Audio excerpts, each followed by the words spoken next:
रक्षाबंधन पे बनाए जाने वाला राजस्थान का फेमस घेवर जो कि बहुत ही आसान होता है बनाना। तो इसके लिए सबसे पहले लेते हैं 1 कटोरी शुगर और उसके अंदर डालते हैं आधा कटोरी के करीब पानी और उसके लिए हम चाशनी तैयार करते हैं और इसे मीडियम आंच पे हम इस तरह से बॉईल होने देंगे। जैसे ये बॉईल होता है इसके अंदर डालेंगे इलायची 3 से 4 और थोड़ा सा नींबू डाल के इसको अच्छी तरह से मिला लेते हैं और जब ये चाशनी बन जाती है तो इसे रख देते हैं साइड में।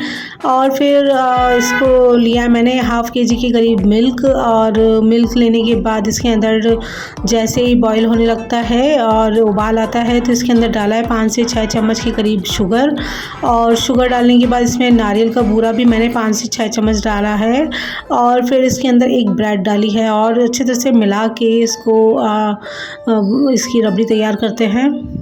आप चाहें तो इसके अंदर सिर्फ मावा डाल के भी इसकी रबड़ी बना सकते हैं और लेकिन ये आसान तरीका है कि फटाफट ब्रेड से बन जाएगी और बहुत ही अच्छी वाली। थोड़ी देर बाद देखेंगे कि इस तरह से जब मिक्स हो जाएगी तो ये थोड़ी देर बाद गाढ़ी होने लगेगी और जब इस तरह से गाढ़ी हो जाए तो ये रबड़ी हमारी तैयार हो चुकी होगी। तो अब रबड़ी बन चुकी है तो इसको भी रखते हैं साइड में। तो अब घेवर के लिए बनाते हैं उसका बैटर। तो उसके लिए लिया है 4 चम्मच के करीब घी लेने के बाद इसके अंदर डालेंगे आइस डालनी है, बर्फ़ के इस तरह से क्यूब डालने के बाद अच्छी तरह से इसको मिलाते रहना है और जब इस तरह से मिलाएंगे तो हम देखेंगे कि ये एक मक्खन जैसे तैयार होने लगेगा और इसी तरह का हमें मक्खन बनाना है। तो 2 से 5 मिनट इस तरह से हम इसको मिलाते रहेंगे और ये इस तरह से मक्खन तैयार हो जाएगा हमारा। तो हमें बची हुई आइस को निकाल देना है और उसके बाद डालेंगे 200 ग्राम के करीब मैदा और मैदे को इसके अंदर अच्छी तरह से मिला लेना है।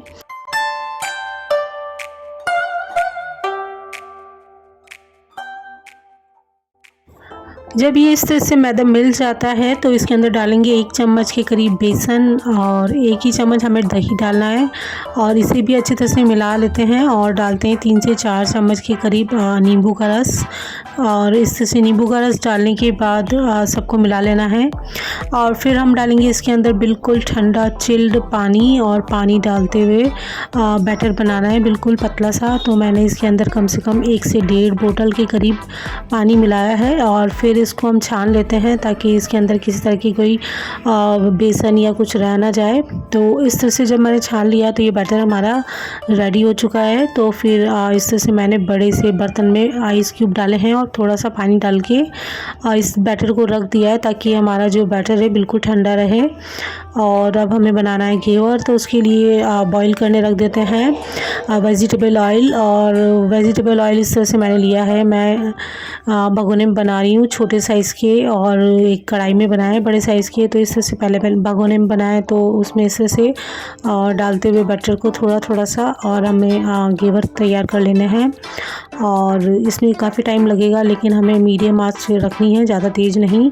और इस तरह से चाकू से हटाते हुए मैंने भगोने में तैयार किए हैं और इस तरह से मैंने कढ़ाई में भी बनाया बड़े साइज़ के। तो उसे भी इसी तरह से बनाना है, बस बैटर डालते रहना है और इस तरह से बीच में डालेंगे तो इस तरह से बन जाएंगे बहुत ही अच्छे वाले घेवर।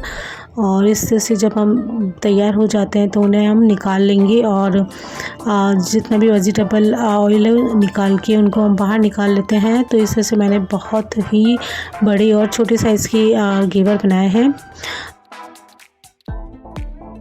बस जब इस तरह से छोटे बड़े साइज़ के दोनों घेवर तैयार हो जाते हैं तो इसके ऊपर लगाएंगे सबसे पहले हम बनाई हुई चाशनी और चाशनी को बहुत सारी अच्छी तरह से लगाने के बाद हम लगा देते हैं इसके ऊपर रबड़ी और रबड़ी को भी अच्छी तरह से फैला लेंगे और इस तरह से हमारे तैयार हो जाएंगे मस्त वाले बहुत ही टेस्टी और लाजवाब शानदार वाले ये घेवर। तो है ना बहुत ही आसान तरीका रक्षाबंधन पे ये बनाए जाने वाले स्पेशल राजस्थान के प्रसिद्ध घेवर जो कि हम बहुत ही कम समय में और बहुत आसान तरीके से बना सकते हैं। तो एक बार ज़रूर ट्राई करें और इस तरह से ज़रूर बनाएं और खाएं, एंजॉय करें। Thanks for watching.